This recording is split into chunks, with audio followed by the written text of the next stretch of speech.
bem, vamos então para mais um capítulo do livro As Leis da Natureza Humana, de Robert Greene, capítulo 8. Mude suas circunstâncias, mudando sua atitude. A lei da autossabotagem. Então, dá uma olhada aí na nossa vinheta que já começa o conteúdo.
A lei da autossabotagem. Cada um de nós tem uma maneira particular de olhar para o mundo, de interpretar eventos e ações das pessoas ao nosso redor. Isto é nossa atitude e determina muito do que nos acontece na vida. E se nossa atitude é essencialmente temerosa, vemos o negativo em cada circunstância. Nós nos impedimos de correr riscos. Nós culpamos os outros por erros e não aprendemos com eles. Se nos sentimos hostis ou desconfiados, fazemos com que os outros sintam estas emoções em nossa presença. Nós começamos a nos sabotar as nossas carreiras e também os nossos relacionamentos, criando inconscientemente as circunstâncias que mais tememos. A atitude humana, no entanto, é maleável. Ao tornar nossa atitude mais positiva, aberta e tolerante do que outras pessoas, podemos desencadear uma dinâmica muito diferente. Podemos aprender com a adversidade, criar oportunidades a partir do nada e atrair pessoas para nós. Devemos explorar os limites de nossas forças e também a nossa intensa vontade até onde ela pode levar aonde queremos chegar. Vamos então começar a leitura, sempre com uma história para fundamentar o capítulo. Vamos começar com a liberdade final. Quando criança, Anton Chekhov, 1860 a 1904, o futuro escritor célebre, cada manhã com um sentimento de medo, ele seria espancado pelo seu pai, ou será que seria de alguma forma poupado? Sem aviso e às vezes sem causa aparente, seu pai, Pavel Yegorovich, iria atingi-lo duro várias vezes com uma bengala ou um chicote, ou a parte de trás de sua mão. O que tornou-o duplamente confuso foi que seu pai não o espancaria-o de qualquer malícia aparente ou raiva. Ele disse a Anton que ele fazia isso por amor. Foi vontade de Deus que as crianças fossem espancadas para incutir humildade. Foi assim que ele foi criado. E olha que multa este homem poderia ter desenvolvido. No final da surra, o jovem Anton teve que beijar a mão do pai e pedir para ser perdoado. Pelo menos ele não estava sozinho nessa provação. Seus quatro irmãos e uma irmã, todos receberam o mesmo tratamento. A surra não era a única coisa que ele temia. No entardecer, ele iria ouvir os passos se aproximando de seu pai fora de sua casa de madeira, caindo aos pedaços, e ele tremia de medo. Mas muitas vezes ele estava vindo para casa a essa hora para pedir às crianças e então, para substituí-lo na mercearia que ele possuía na cidade remota de Tagarot, na Rússia, onde a família morava. Para a maioria dos anos que passavam, a loja estava insuportavelmente fria. Enquanto cuidava do balcão, Anton tentava fazer sua lição de casa, mas seus dedos rapidamente ficavam dormentes e a tinta no pote da caneta congelaria. Nessa bagunça, de uma loja que cheirava a carne rançosa, ele teria que ouvir as piadas sujas dos camponeses ucranianos que trabalhavam lá e testemunhar o comportamento lascivo da variedade de bêbados da cidade que perambulavam pelas suas doses de vodka. No meio de tudo isso, ele teve que certificar-se de que cada kopeck foi contabilizado, ou ele teria que adicionar debatendo-se com seu pai. Ele costumava ficar até altas horas enquanto seu pai estava se embebedando em outro lugar. Sua mãe tentaria intervir. Ela era uma alma gentil, mas não era páreo para o marido. O menino era jovem demais para trabalhar. Ele precisava de tempo para os estudos. Sentado na loja congelada, ele estava arruinando sua própria saúde.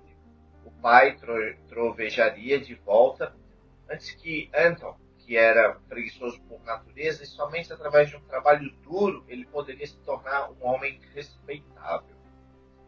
Não houve descanso na presença do pai. No domingo, aquele dia em que a loja estava fechada, ele acordava as crianças às 4 ou 5 horas da manhã para ensaiar seu canto para o coro da igreja, dos quais ele era diretor. Uma vez na casa do serviço, eles teriam que repetir esse ritual por conta própria, depois retornar à missa ao meio-dia. Quando acabou, todos estavam exaustos demais para jogar. Nos momentos em que ele tinha para si mesmo, Anton iria passear na cidade. Tagarog era um lugar sombrio para se crescer. As frentes de quase todas as casas estavam decaindo e desmoronando, como se já estivessem como ruínas antigas. As estradas não foram pavimentadas e quando a neve derreteu, havia uma lama por toda parte, com buracos gigantescos que podiam engolir crianças até o pescoço. Não havia luzes nas ruas. Prisioneiros seriam encarregados de encontrar os cães vadios nas ruas e batendo-os para a morte. O único lugar quieto e seguro era o cemitério ao redor, e Anton visitava-o com frequência. Nesses passeios, ele se perguntaria sobre si mesmo e sobre o mundo. Estava ele realmente tão inútil que ele mereceria as surras quase diárias do seu pai? Possivelmente. E, no entanto, seu pai era uma condição ambulante. Ele era preguiçoso, bêbado e bastante desonesto com os clientes, apesar de seu zelo religioso. E os cidadãos de Tangarog eram igualmente ridículos e hipócritas. Ele iria observá-los no cemitério, tentando agir piedosamente durante o serviço fúnebre, mas depois sussurrando animadamente a um outro sobre os deliciosos bolos que comiam mais tarde na casa da viúva, como se fosse por isso que eles tinham aparecido. Seu único recurso enfaciador e do tédio que ele constantemente sentia foi rir de tudo. Ele se tornou um palhaço da família, imitando os personagens de Tangarog e inventando histórias sobre suas vidas privadas. Às vezes seu humor se tornava agressivo. Ele jogou praticamente de forma cruel piadas sobre outras crianças do bairro. Enviado para o supermercado pela sua mãe, ele muitas vezes atormentou o pato vivo ou o frango que ele carregava em um saco. Ele estava se tornando travesso e bastante preguiçoso. Então, em 1875, tudo mudou para a família Chekhov. De Anton a dois irmãos mais velhos, Alexander e Nikolai, tiveram o suficiente. Eles decidiram se mudar para Moscou. Alexander para prosseguir o diploma universitário e Nikolai para se tornar um artista. Este desprezo de sua autoridade enfureceu o pai, mas ele não podia detê-los. Na mesma época, Pavel Igorovsky teve que finalmente confrontar completamente pela má gestão da mercearia. Ele acumulou dívidas de longos anos e agora as contas venceram. Enfrentando a falência e quase certamente com o tempo na prisão do devedor, ele silenciou, saiu na cidade numa noite, sem contar a sua esposa, e fugiu para Moscou, pretendendo viver com seus filhos. A mãe foi forçada a vender as posses da família para pagar as dívidas. Um pensionista que morava com ele se ofereceu para ajudar a mãe e com seu caso contra os credores. Mas, para sua surpresa, ele usou suas conexões judiciais para roubar os Chekhovs de sua casa. Sem um centavo para o nome dela, a mãe foi forçada a sair para Moscou com as outras crianças. Só Anton ficaria para terminar os seus estudos e obter o seu diploma. Ele foi acusado de vender toda a família restante pertencentes e enviado dinheiro para Moscou o mais rápido possível. O ex-pensionista, agora dono da casa, deu a Anton um canto de um espaço para morar. E assim, com a idade de 16 anos, seu dinheiro próprio e nenhuma família para cuidar dele, Anton foi repetidamente abandonado por ele mesmo em Taganrog.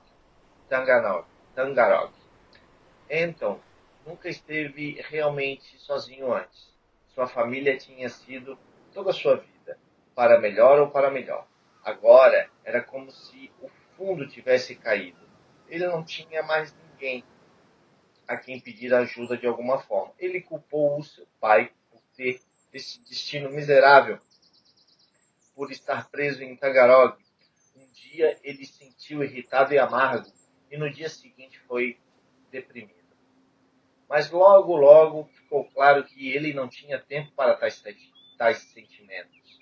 Ele não tinha dinheiro nem recursos, e ainda assim, de alguma forma, ele teve que sobreviver. Então ele se contratou como professor para tantas famílias quanto possível. Quando eles saíram de férias, ele muitas vezes passava fome por dias. Seu único paletó estava surrado e ele não tinha galochas para as fortes chuvas. Ele sentiu vergonha quando entrou nas casas, tremendo com os pés molhados. Mas pelo menos agora ele era capaz de apoiar-se. Ele decidira se tornar um médico. Ele tinha um quadro científico de mente e os médicos fizeram uma boa vida. Para entrar na faculdade de medicina, ele teria que estudar muito mais. Frequentando a biblioteca da cidade, o único lugar que ele poderia trabalhar em paz tranquilamente, ele começou a procurar também as sessões de literatura e filosofia. E logo sentiu sua mente subindo muito além de Tangarog. Com os livros, ele não se sentia mais preso. À noite, ele retornou ao seu canto de uma sala para escrever histórias e dormir. Ele não tinha privacidade, mas ele podia manter o seu canto limpo e arrumado, livre da desordem usual da casa de Chekhov. Ele finalmente começou a se acalmar e novos pensamentos e emoções vieram a ele.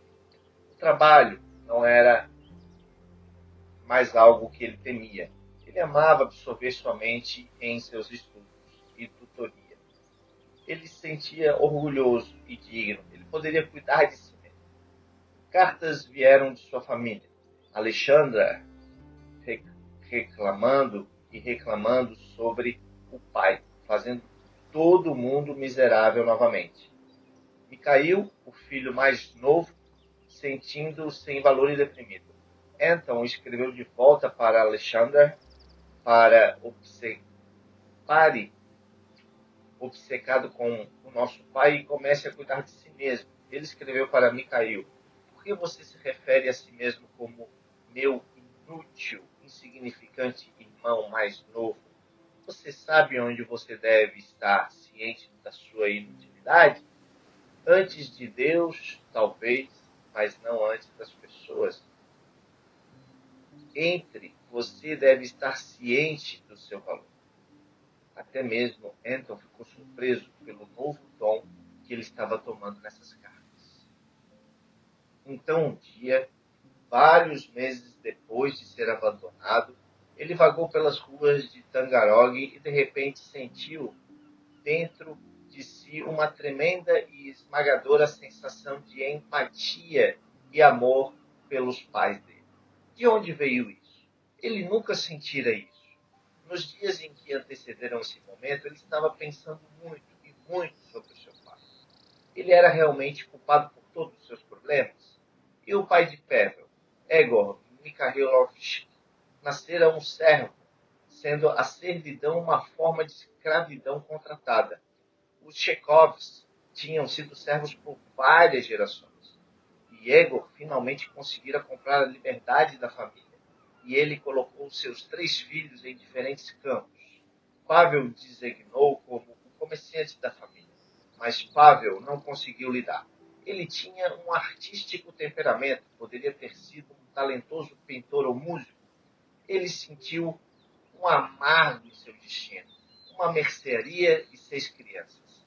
Seu pai teve que espancá-lo, e por isso ele bateu muito nos seus filhos. Embora não seja mais um servo, Pavel ainda se curvou e beijou a mão de todos os oficiais locais e proprietários de terra. Ele permaneceu um servo no coração.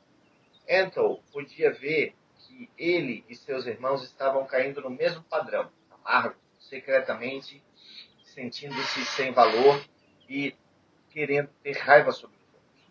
Agora que ele estava sozinho e cuidando de si mesmo, Anton ansiava por ser livre no verdadeiro sentido da palavra. Ele queria ser livre no passado, livre do seu pai. E aqui, enquanto ele andava pelas ruas de Tangarog, a resposta veio a ele a partir desses novos e repentinos sentimentos, essas emoções. Entendendo seu pai, ele poderia aceitar e até amar a ele. Ele não era um tirano imponente, mas um velho bastante indefeso.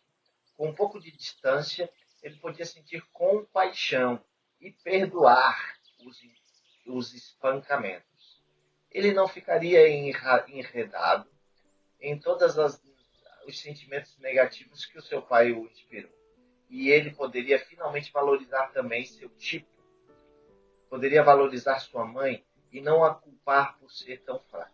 Com uma mente esvaziada de rancor e pensamentos obsessivos de sua infância perdida, Era como se um grande peso fosse repentinamente tirado dele.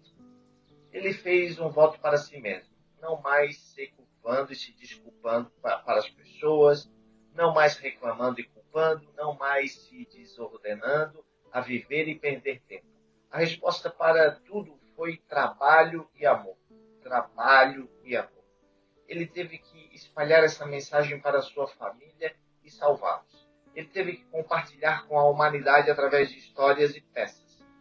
Finalmente, em 1879, Anton mudou-se para Moscou para ficar com a sua família e frequentar a escola de medicina. O que ele viu lá o fez desanimado. Os Chekhovs e alguns pensionistas foram todos amontoados em um único quarto em um porão de um cortiço, no meio de um distrito da luz vermelha. A sala tinha pouca ventilação e quase sem luz. O pior de tudo foi que a moral do grupo estava muito ruim. Sua mãe foi espancada pela constante ansiedade sobre o dinheiro e a existência subterrânea. O pai dele bebeu ainda mais e realizou alguns trabalhos estranhos que foram um pouco mais desvalorizados de possuir um negócio. Ele continuava a bater em seus filhos. Os irmãos mais novos de Anton não estavam mais na escola. A família não conseguia pagar por isso. E me senti completamente inútil. Mikhail, em particular, foi ainda mais deprimido do que nunca.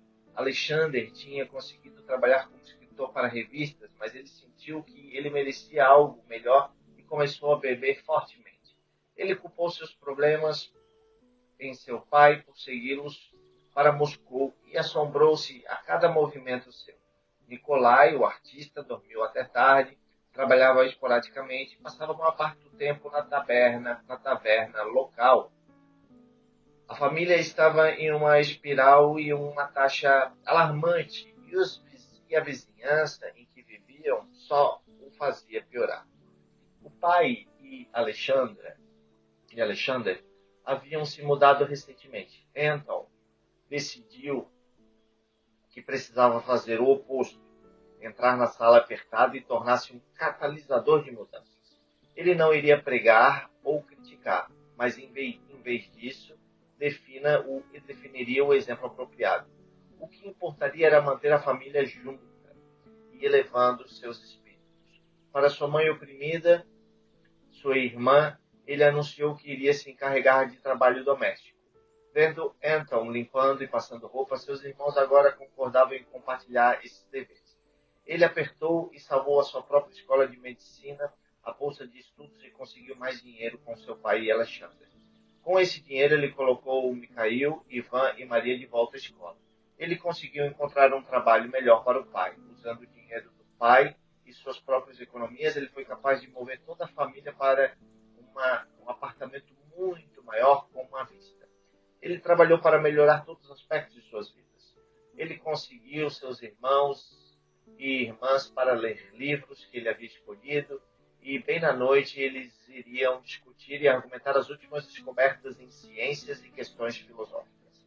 Lentamente, todos eles ligavam em um muito mais profundo nível, e eles começaram a se referir a ele como um Papa Antosha, o líder da família. A atitude de reclamação e autopiedade que ele teve primeiro encontrado desapareceu na parte. Seus dois irmãos mais novos agora conversavam animadamente sobre as suas futuras carreiras. O maior projeto de Anton era reformar Alexandre, a quem ele considerava o membro mais talentoso e problemático da família. Uma vez Alexandre chegou em casa completamente bêbado, começou a insultar a mãe e a irmã e ameaçou esmagar o rosto de Anton. A família tinha se resignado com essas tiradas, mas Anton não iria mais tolerar isso.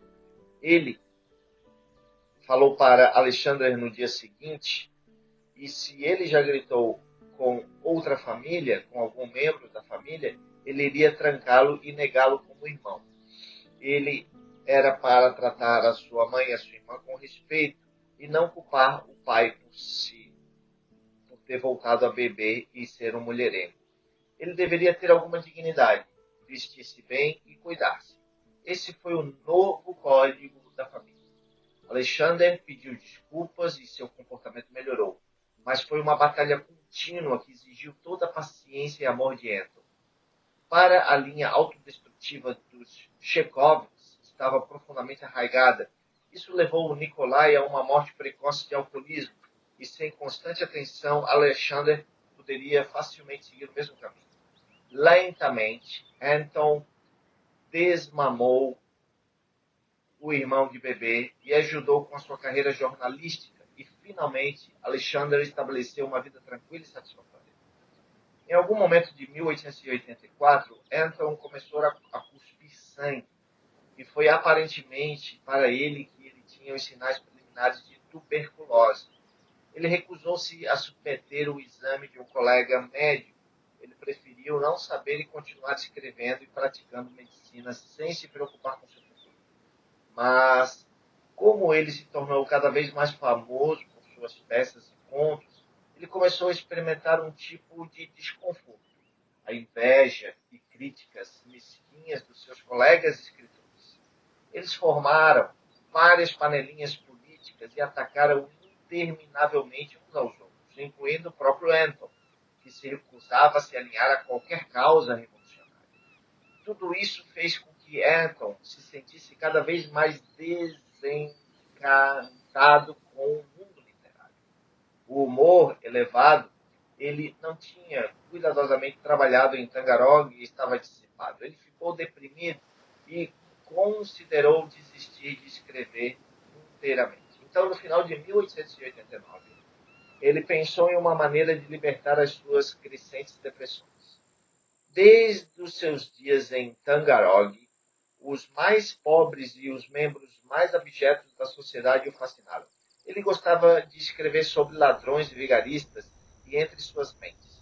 Os membros mais humildes da sociedade russa eram seus prisioneiros, que viviam em condições horríveis, e a prisão mais notória da Rússia estava na ilha de Sakhalin, ao norte do Japão. Ele abrigou 5 colônias penais com centenas de milhares de prisioneiros e suas famílias. Foi como um estado de sombra. Ninguém na Rússia tinha alguma ideia do que realmente acontecia na ilha. Essa poderia ser a resposta para a sua atual miséria. Ele iria fazer a árdua jornada pela Sibéria até a ilha. Ele entrevistaria os criminosos mais endurecidos. Ele iria escrever um livro detalhado sobre as condições de lá. Longe do mundo literário pretensioso, ele conectar-se-ia com algo muito mais real e reacendedor. E iria reacender o humor generoso que ele tinha trabalhado em Tagarrog. Seus amigos e familiares tentaram dissuadir. Sua saúde tinha chegado a uma situação muito ruim e a viagem poderia matá-lo. Mas quanto mais eles tentavam dissuadir, mais ele tinha certeza de que esta era a única maneira de se salvar. Depois de uma viagem de 3 meses, ele finalmente chegou à ilha em julho em 1890 e ele imediatamente emergiu nesse novo mundo. A tarefa era entrevistar todos os presos possíveis, incluindo os mais cruéis assassinos. Ele investigou todos os aspectos de suas vidas. Ele testemunhara as mais terríveis sessões de tortura dos prisioneiros e seguiam as condenações enquanto trabalhava nas minas locais, acorrentado a carrinho de mão.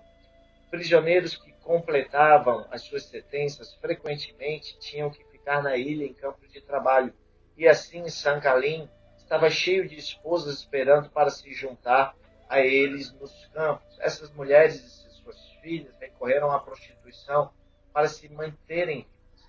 Tudo foi projetado para degradar o espírito das pessoas e drená-los de cada grama de dignidade. Isso lembrou de uma dinâmica familiar, em uma escala muito maior. Ele foi certamente o menor degrau do inferno que ele poderia ter visitado. Isso o afetou profundamente. Ele agora ansiava para voltar a Moscou e escrever sobre o que ele tinha visto. Seu senso de proporção havia sido restaurado.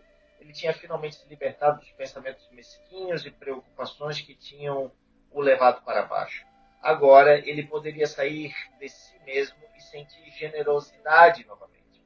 O livro que ele escreveu, Sankarin Island, pegou a atenção do público e levou às reformas substanciais das condições da ilha. Em 1897, sua saúde se deteriorou e ele começou a tossir sangue bastante regularmente. Ele não podia mais disfarçar sua tuberculose do mundo em geral. O médico que o tratou aconselhou que ele se aposentasse do seu trabalho e deixasse Moscou para sempre. Ele precisaria de descanso, talvez vivendo em um sanatório. Ele poderia prolongar sua vida por alguns anos. Anton não queria nada disso. Ele viveria como se nada tivesse mudado.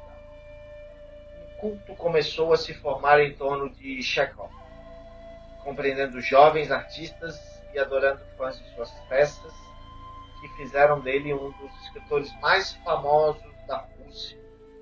Eles vieram visitá-lo em grande número, embora eles estivessem claramente doentes, irradiavam uma calma que surpreendia a todos.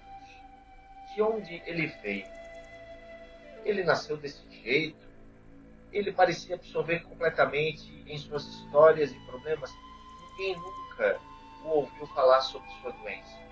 No inverno de 1904, quando a sua condição piorou, ele subitamente teve o desejo de fazer um passeio de trenó aberto pelo país, ouvindo os sinos de trenó e respirando o ar frio que tinha sido um dos seus maiores prazeres, e ele precisava sentir isso mais uma vez. Colocou ele em tal alto astral que ele não se importava mais com as consequências que eram terríveis, e ele morreu alguns meses depois. Agora vamos para a atitude ressentida.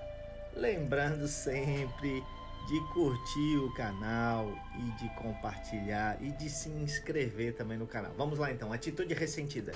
Quando criança, esses tipos nunca sentiram ter amor e afeição parentais suficientes. Eles sempre foram ávidos por mais atenção.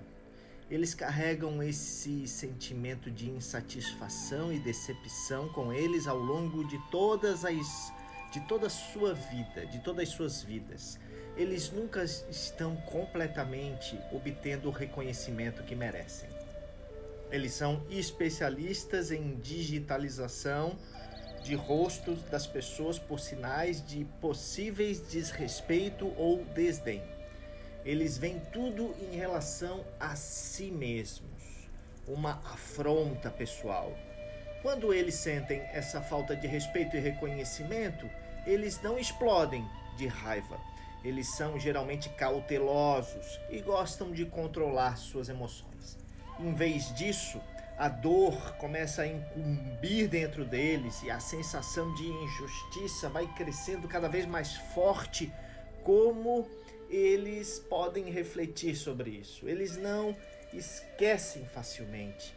Em algum momento eles vão tomar sua vingança em algum ato de sabotagem astutamente ou uma agressão passiva. Porque eles têm um sentimento contínuo de ser injustiçado, eles tendem para projetar isso no mundo, vendo opressores por toda parte. Desta maneira, eles muitas vezes se tornam o líder daqueles que se sentem insatisfeitos e oprimidos. Se tais tipos ganham poder, eles podem se tornar bastante cruéis e vingativos, finalmente capazes de desabafar seus ressentimentos em várias vítimas. Em geral, eles se portam com um ar de arrogância, eles estão acima dos outros, mesmo que ninguém reconheça isso. Eles carregam a cabeça um pouco também alto. Eles frequentemente têm um leve sorriso de desdém.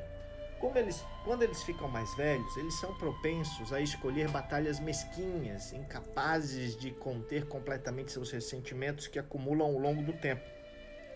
Sua amarga atitude empurra um monte de gente para longe e, assim, muitas vezes acabam reunindo-se com outros que têm essa atitude, como sua forma de comunidade.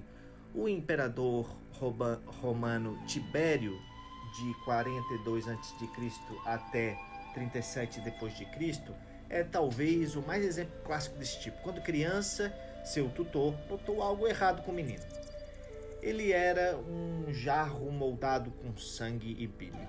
O tutor escreveu uma vez para um amigo, o escritor Suetônio, que conhecia Tibério, descreveu da seguinte forma: ele carregava-se com a cabeça orgulhosamente alto.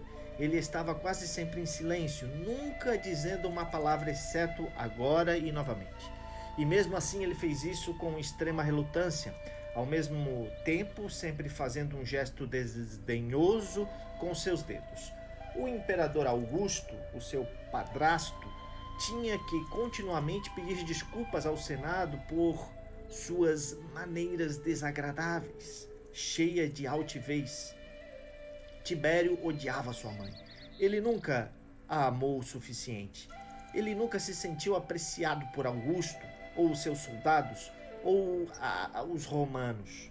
Quando ele se tornou imperador, ele tomou lenta e metodicamente uma estratégia para se vingar daqueles que ele achava que o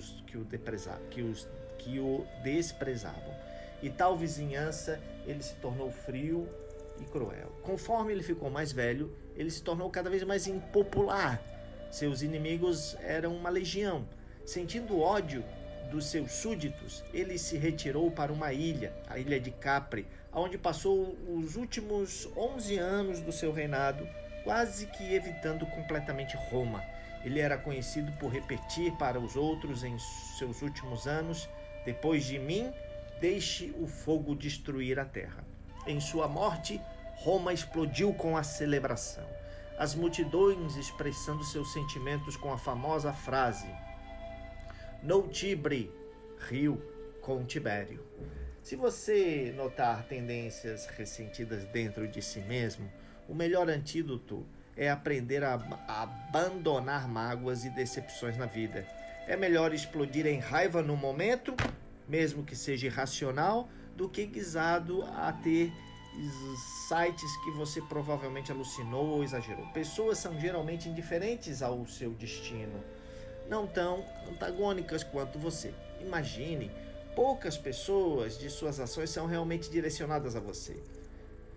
Respeito é algo que deve ser ganhado através de suas conquistas, não é algo dado a você simplesmente por ser humano. Você deve sair do ciclo ressentido, tornando-se mais generoso em relação às pessoas à sua volta. Ao lidar com esse tipo, você deve exercer uma cautela suprema. Embora possa sorrir e parecer agradável, na verdade eles estão escrutinando você por qualquer possível insulto. Você pode reconhecê-los, as suas histórias de batalhas passadas e súbitas rupturas com as pessoas, bem como quão facilmente eles julgam os outros. Você pode tentar ganhar lentamente sua confiança e abaixar suas suspeitas, mas esteja ciente de que quanto mais tempo você estiver ao redor delas, quanto mais combustível você der para elas se ressentirem, a sua resposta pode ser muito cruel. Melhor evitar esse tipo se possível. Vamos para uma próxima atitude agora, a atitude expansiva, ou também chamada de positiva. Cerca de 50 anos atrás, muitos médicos especialistas começaram a pensar em saúde em um novo e revolucionário caminho. Em vez de se concentrar em problemas específicos como a digestão ou doenças de pele ou a condição do coração, eles decidiram que era muito melhor olhar para o corpo humano como um todo. E se as pessoas melhorassem sua dieta e seus hábitos de exercício, isso teria um efeito benéfico sobre todos os órgãos, porque o corpo é um todo interligado. Isso parece óbvio para nós agora, mas uma maneira orgânica de pensar tem uma aplicação para a nossa saúde psicológica também. Agora, mais do que nunca, as pessoas se concentram em seus problemas específicos, sua depressão, sua falta de motivação, suas inadequações sociais, seu tédio. Mas o que governa todos esses problemas aparentemente separados é nossa atitude, como vemos o mundo diariamente. E é assim que vemos e interpretamos eventos. A melhor atitude que todos têm, em geral, é que quanto mais você elevar os seus bens criativos, os seus poderes criativos, a capacidade de lidar com o estresse, os níveis de confiança, o relacionamento com as pessoas. Foi uma ideia inicialmente promulgada na década de 1890 pelo grande psicólogo americano William James, mas continua a ser uma revolução esperando para acontecer.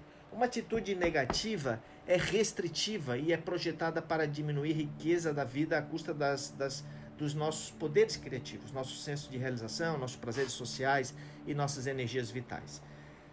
Sem falar que, desperdiçando outro dia sobre tais condições, seu objetivo é sair para expandir o que você vê e o que você experimenta. Você quer abrir a abertura da lente o mais largamente possível. Aqui está o seu roteiro. Como ver o mundo? Veja-se como um explorador com o presente da consciência. Você está diante de um universo vasto e desconhecido que nós, humanos, apenas começamos a investigar. A maioria das pessoas prefere se apegar a certas ideias e princípios, muitos deles adotados cedo na vida. Eles estão secretamente com medo do que é desconhecido e incerto. Eles substituirão a curiosidade pela convicção. Até o momento, eles são 30. Eles agem como se eles soubessem tudo o que precisam saber. Como explorador, você deixa toda essa certeza para trás. Está dentro de você uma busca contínua de novas ideias, novas formas de pensar. Você não vê limites para onde sua mente pode vagar. E você não está preocupado como, de repente, pode aparecer inconsistências ou desenvolvendo ideias que diretamente contradizem o que você acreditou alguns meses antes. Ideias são coisas para brincar com você. Se você ficar com elas por muito tempo, elas se tornarão algo morto. Você está voltado ao seu espírito infantil e curioso, de curiosidade, de antes que você tivesse um ego e está certo de que era mais importante se conectando-se ao mundo. Você explora todas as formas de conhecimento, de todas as culturas e períodos, enfim. Você quer ser desafiado. Ao abrir a mente dessa maneira, você irá liberar poderes criativos e você se dará um grande prazer mental. Como parte disso, esteja aberto para explorar os insights que vêm em seu próprio inconsciente, como revelado em seus sonhos em momentos de cansaço e nos desejos reprimidos que vazam em certos momentos. Você tem nada a temer ou reprimir ali. O inconsciente é meramente mais um reino para você explorar livremente. Como ver a adversidade? Nossa vida inevitavelmente envolve obstáculos, frustrações, dores, separações. Como chegamos a lidar com tais momentos em nossos primeiros anos desempenha um papel importante no desenvolvimento de nossas atitudes em geral com relação à vida. Para muitas pessoas, momentos tão difíceis inspirá-los a restringir o que vem e experimentam. Eles passam a vida tentando evitar qualquer tipo de adversidade, mesmo que isso signifique desafiar-se ou obter muito sucesso em suas carreiras. Em vez de aprender com experiências negativas, eles querem reprimir-as. Seu objetivo é se mover na direção oposta, para abraçar todos os obstáculos como experiências de aprendizagem, como forma de se fortalecer. Nisso, como você abraça a própria vida. Em 1928, a atriz Joan Crawford teve um sucesso razoável na sua carreira em Hollywood, mas ela estava se sentindo cada vez mais frustrada com os papéis limitados que ela estava recebendo. Ela viu outras atrizes menos talentosas se desenvolver à sua frente. Talvez o problema fosse que ela não era tão assertiva o suficiente. Ela decidiu que precisava expressar sua opinião para um dos chefes de produção mais poderosos da MGM, o Irving Thalberg. Mas ela percebeu que Thalberg via isso como imprudência e que ele era vingativo por natureza. Ele, portanto, lançou-se em um ocidental, sabendo que era a última coisa que ela queria e que tal destino era um beco sem saída para muitas atrizes. John tinha aprendido a lição e decidiu abraçar seu destino. Ela fez-se amar o gênero. Ela se tornou uma especialista em cavaleiros. Ela deu no Velho Oeste e ficou fascinado pelo seu folclore. Se isso que levou a chegar lá na frente, ela decidiu se tornar a atriz principal de westerns. no mínimo, isso expandiria suas habilidades de atuação. Este tornou a sua atitude ao longo da vida para o trabalho e os desafios supremos como que uma atriz enfrenta em Hollywood, onde as carreiras eram geralmente muito curtas. Cada revés foi uma chance de crescer e se desenvolver. Em 1946, Malcolm Light, de 20 anos de idade, mais tarde conhecido como Malcolm X, começou a cumprir uma sentença de prisão de 8 anos por roubo. Prisão geralmente tem o efeito de endurecer o criminoso e estreitar sua visão já estreita do mundo. Em vez disso, Malcolm decidiu reavaliar a vida dele. Ele começou a passar o tempo na biblioteca da prisão e se apaixonou por livros e aprendizados. Como ele viu agora, a prisão lhe proporcionou melhores meios possíveis de mudar a si mesmo e sua atitude com relação à vida. Com tanto tempo em suas mãos, ele poderia estudar e ganhar um bom grau. Ele poderia desenvolver a disciplina que ele sempre estivera perdendo. Ele poderia treinar-se para se tornar um palestrante especialista. Ele abraçou a experiência sem qualquer amargura e emergiu mais forte do que nunca. Uma vez que ele deixou a prisão, ele viu qualquer dificuldade, grande ou pequena, como um meio para testar e endurecer-se. Embora a adversidade e a dor estejam geralmente fora do seu controle, você tem o poder de determinar sua resposta e o destino que vem a partir desse. Como se vê? À medida que vamos envelhecendo, tendemos a colocar limites. Até onde podemos ir na vida? Ao longo dos anos, internalizamos as críticas e dúvidas dos outros. Ao aceitar o que pensamos ser os limites da nossa inteligência e poderes criativos, criamos uma dinâmica autorrealizável. Eles se tornam nossos limites. Você não precisa ser tão humilde e egoísta apagando esse mundo. Tão humildemente não é uma virtude, mas sim um valor que as pessoas promovem para ajudar e mantê-lo mais abaixo. O que quer que você esteja fazendo agora, você é de fato capaz de fazer muito mais. E pensando assim, você irá criar uma dinamite muito diferente. Nos tempos antigos, muitos líderes como Alexandre o Grande e Júlio César sentiram que eles eram descendentes de deuses e com uma parte divina. Esta autoconfiança se traduziria em altos níveis de confiança que os outros se alimentariam e reconheceriam. Tornou-se uma autorrealização, uma profecia autorrealizável. Você não precisa se entregar a pensamentos tão grandiosos, mas sentir que você está destinado a algo grande ou importante dará a você um alto grau de resiliência quando as pessoas se opõem ou resistem a você. Você irá não internalizar as dúvidas que vêm de tais momentos. Você irá ter um espírito empreendedor. Você não vai continuar a tentar coisas novas, mesmo assumindo riscos, confiantes de sua capacidade de se recuperar as falhas e sentindo-se destinado a ter o sucesso. Quando Chekhov teve a epifania sobre a liberdade final, ele poderia criar para si mesmo. Ele teve o que o psicólogo americano Abraham Maslow, a gente fala muito sobre ele, né, nas nossas mentorias, ele tem aquela pirâmide das necessidades, chamou uma experiência de pico. Esses são momentos que você é tirado da rotina diária e sente que existe algo maior e mais sublime na vida do que você está perdendo. No caso de Chekhov, você foi desencadeado por uma crise, pela solidão e levou à sensação de aceitação completa das pessoas e do mundo em sua volta. À volta dele, né? Esses momentos podem vir de se exercitar o que você acha que eram seus limites, eles podem vir da superação de grandes obstáculos, subir uma montanha, fazer uma viagem em um lugar muito diferente, uma outra cultura, ou uma ligação profunda que vem de qualquer forma de amor. Você quer deliberadamente ir em busca de tais momentos, estimulá-los, se você assim o puder.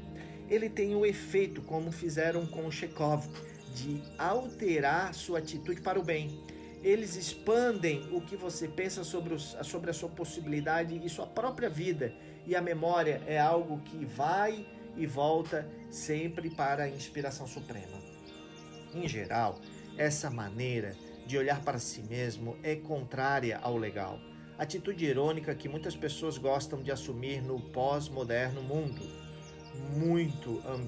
nunca muito ambicioso, nunca muito positivo sobre as coisas ou a vida, sempre afetando uma indiferença e uma falsa humildade.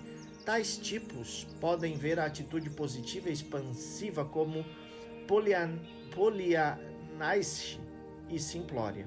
Mas, realmente, a atitude legal deles é uma máscara inteligente para os seus grandes medos de constrangimento, medo de falhar, de mostrar muita emoção. Como com todas as tendências de cultura, a atitude legal acabará por desaparecer, embora um remanescente do início do século XXI, movendo-se na direção oposta, você é muito mais progressista. Como ver sua energia e sua saúde?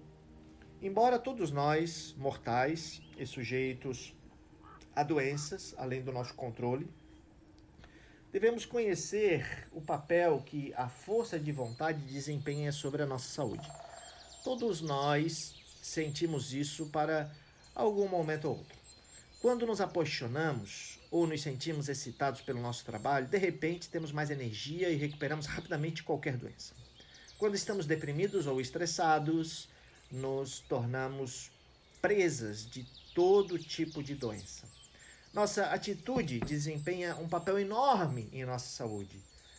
Que a ciência começou a explorar e a examinar com mais profundidade nas próximas décadas. Em geral, você pode seguramente ir além do que você acha que são seus limites físicos, sentindo-se mais animado e desafiado por um projeto ou empreendimento. As pessoas envelhecem e prematuramente, com a idade, vão aceitando limites físicos para o que elas podem fazer, tornando-se um ciclo cumprido. Aqueles que envelhecem bem continuam a se envolver em atividades, apenas moderadamente indo ajustando isso. Você tem fontes de energia e saúde, você ainda tem que aproveitar. Como ver as outras pessoas? Primeiro, você deve tentar se livrar da tendência natural para levar o que as pessoas fazem e dizem como algo pessoalmente dirigido a você, especialmente se o que elas dizem ou fazem é desagradável. Mesmo quando elas criticam a você ou agem contra os seus interesses, mais frequentemente do que não deveria, de alguma forma profunda anterior, você vai revivendo isso. Você se torna o alvo conveniente de frustrações e ressentimentos que se acumularam ao longo dos anos. Eles estão projetando seus próprios sentimentos negativos. Se você pode ver as pessoas assim, você achará mais fácil não reagir e ficar chateado ou ficar envolvido em alguma batalha mesquinha. Se a pessoa é verdadeiramente maliciosa, por não se tornar emocional você mesmo, você estará em um lugar melhor para traçar o contra-ataque. Você vai se salvar e acumular mágoas e sentimentos amargos. Veja as pessoas como fatos da natureza. Elas vêm em todas as variedades, como flores ou rochas. Existem tolos e santos e sociopatas e egomaníacos e nobres guerreiros. Há o sensível e o insensível, todos eles desempenham um papel na nossa ecologia social. Isso não significa que podemos lutar para mudar o comportamento prejudicial das pessoas que estão perto de nós ou em nossa esfera de influência. Mas não podemos, dentro da reengenharia humana, da natureza humana, o mesmo de alguma forma como se tivéssemos sucesso, o resultado poderia ser muito pior do que temos. Você deve aceitar a diversidade e o fato de que as pessoas são o que são, que elas são diferentes de você. Você não deveria se sentir como um desafio para o seu ego ou para a sua autoestima, mas como algo para ser bem-vindo e abraçar. A partir dessa postura mais neutra, você deve tentar entender o que as pessoas com quem você lida em um nível mais profundo, como Chekhov fez com o seu pai. Quanto mais você fizer isso, mais tolerante você tenderá a se tornar para as pessoas e para a natureza humana em geral. Ser aberto, um espírito generoso, fará com que suas interações sociais sejam mais suaves e as pessoas serão mais atraídas por você.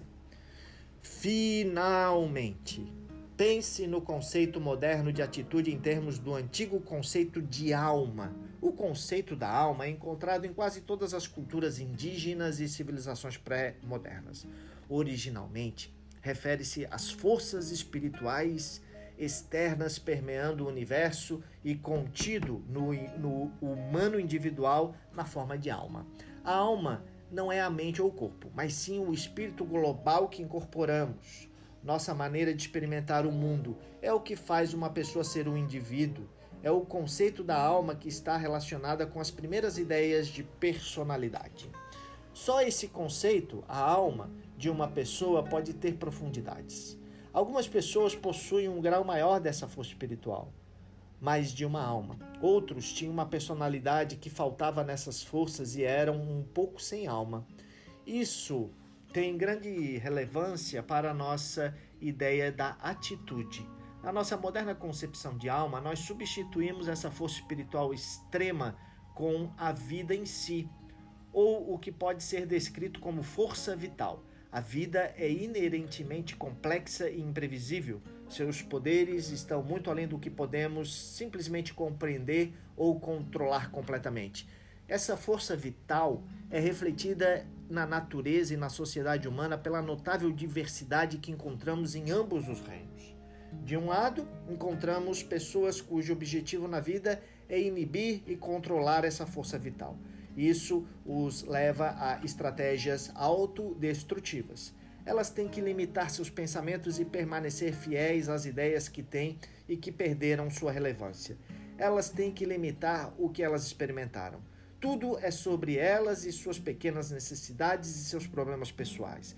Elas muitas vezes se tornam obcecadas com um objetivo particular que domina todos os seus pensamentos, como ganhar dinheiro ou receber atenção.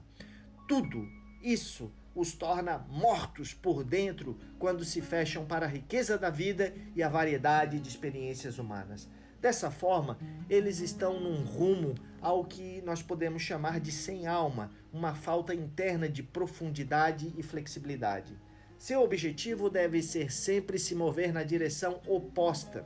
Você deve redescobrir a curiosidade que você teve quando criança.